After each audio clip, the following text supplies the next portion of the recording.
More now on our coverage of the clerical sex abuse crisis and its impact on young people. In his report on actions being taken at Cathedral Prep in Queens, Tim described a letter sent to students and parents.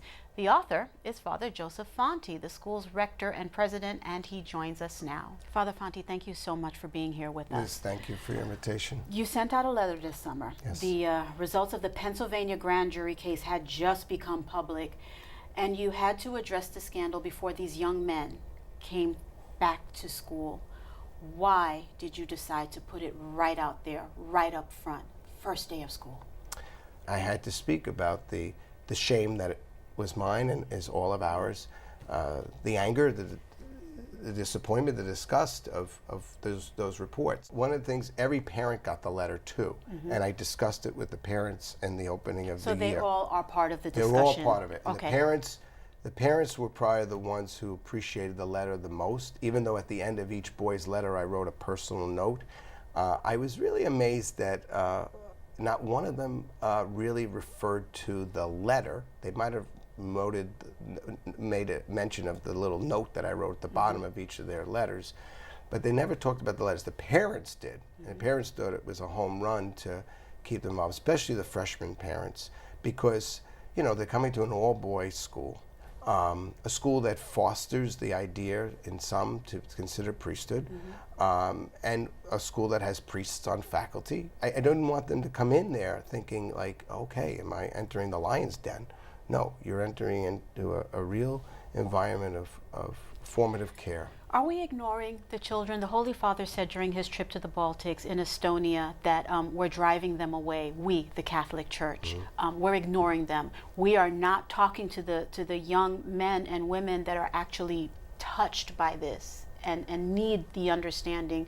Do you agree? Are we ignoring them? Speaking for my own service to our local church and for many of my brothers who serve here very faithfully and joyfully in both Brooklyn and Queens, I think I would have to respectfully disagree with that comment of the Holy Father. I think that the priests, especially in this diocese, who have the privilege, as I have, of working with young people, are approaching them. But I have found with my own young men, simply put, being yourself, they read that and it communicates to them. There's no airs, there's no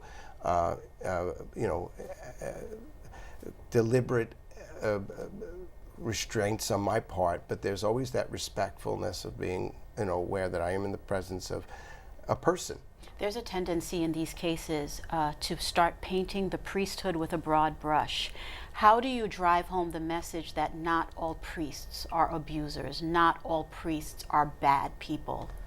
I think by being a good priest. I think by being a joyful priest, a prayerful priest, by sharing the priesthood with them, whether it's in the classroom or on the basketball court, greeting them, being among them, not being afraid of them. These boys still talk about priesthood, even in today. Father Fonti, as more of these cases become public, the conversation will obviously continue, and it'll probably continue historically because we'll look back on this time as a time in the church where we were damaged and we were broken. How do you move the conversation forward, especially with young men that have decided that this is the vocation they want to pursue? They're part of the Renaissance for this. It's clear that we're at a ground zero in many respects. They have to believe in a resurrection, and they're going to be the witnesses of it and the proclaimers of it. Father Fonti, thank you so much for being part of this very important discussion, and I look forward to talking with you a lot more. Thank you.